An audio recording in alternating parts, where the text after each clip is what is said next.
রেস্টুরেন্টের থেকে কোনো অংশে কম নয় এই রেসিপির টেস্ট, এতটাই দুর্দান্ত। এই রান্নার জন্য প্রথমে একটা স্পেশাল মশলা বানিয়ে নিতে হবে।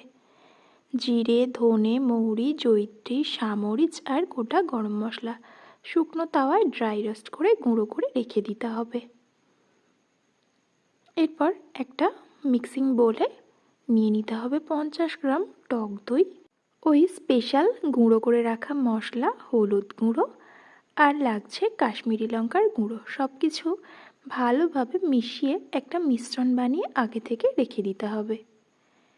এরপর একটা বোলের মধ্যে নিয়ে নিতে হবে সিদ্ধ করে রাখা ডিম, হলুদ গুঁড়ো, কাশ্মীরি লঙ্কার গুঁড়ো আর লবণ। সব কিছু মিশিয়ে নিয়ে এটাকে জাস্ট কড়াইতে সাদা তেলে লাল লাল করে ভেজে নিতে হবে। আজ বানাবো ঠিক ধাবা স্টাইলে যে এগ মশালা কারি বানানো হয়, সেই রকম একটা এগ মশালা কারি, যেটা ধাবায় আমরা রুমালি রুটি কিংবা পরোটা দিয়ে খেয়ে থাকি। ডিমটা ভেজে নেওয়ার পরে ওই তেলের মধ্যে জিরে আর কাঁচা লঙ্কা ফোড়ন হিসেবে দিয়ে দিতে হবে। তারপর দিতে হবে কেটে রাখা পেঁয়াজ কুচিগুলো দিয়ে জাস্ট পরিমাণ মতো লবণ দিয়ে 1-2 মিনিট একটু ভেজে নিতে হবে, তাড়াতাড়ি যাতে পেঁয়াজটা নরম হয়ে আসে। আর কিন্তু লবণ দেব না। এরপর আদার কিমা আর রসুনের কিমা দিয়ে ভালোভাবে মশলাটা কষিয়ে নিতে হবে। তারপর দিয়ে দিতে হবে কেটে রাখা টমেটো, দিয়ে বেশ ভালো করে এটাকে কষিয়ে নিতে হবে ঢাকা দিয়ে।